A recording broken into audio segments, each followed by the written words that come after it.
And now for the EFD, Mr. Farage. Well, you're back, Mr Van Rompuy. Another 2.5 years, no doubt a reward for your great success. Indeed, listening to you, I thought perhaps I'd got it all wrong. You talked about how positive the last council meeting had been, that we've reached the turning point, that everything's going swimmingly, and I was beginning to believe it. And then I realised you didn't mention the D word, default. No, that can't be talked about. We pretend there hasn't been a default, when we know, in fact, in Greece last week there was a very major credit event. And indeed, listening to all of you this morning reminds me of the great British comedy classic, Carry On Up the Khyber, where the colonial English go on having dinner, ignoring the fact that disaster, impending disaster, is all around them.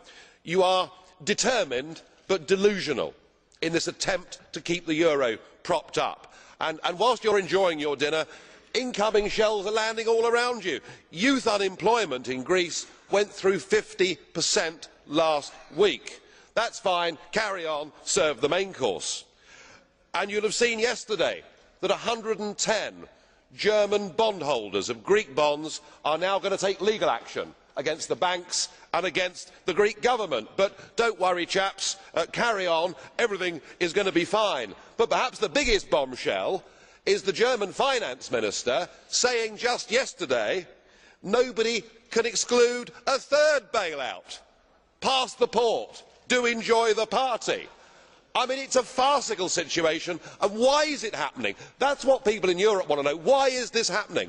Is this being done to help Greece? No, it is going to crucify Greece. It is being done to prop up a failing project, because you know that once Greece goes, others will go as well.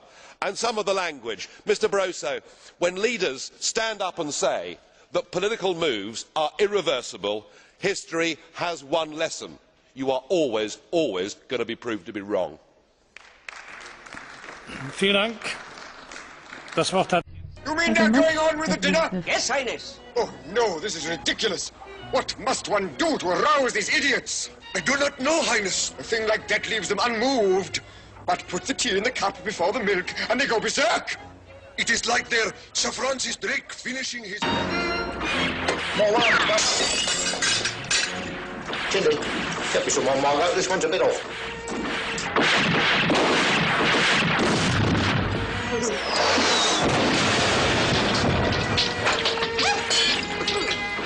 Lydia!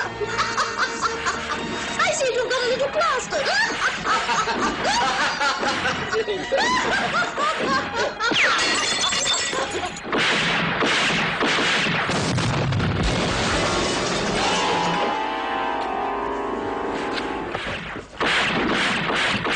Oh, the orchestra seems to stop playing.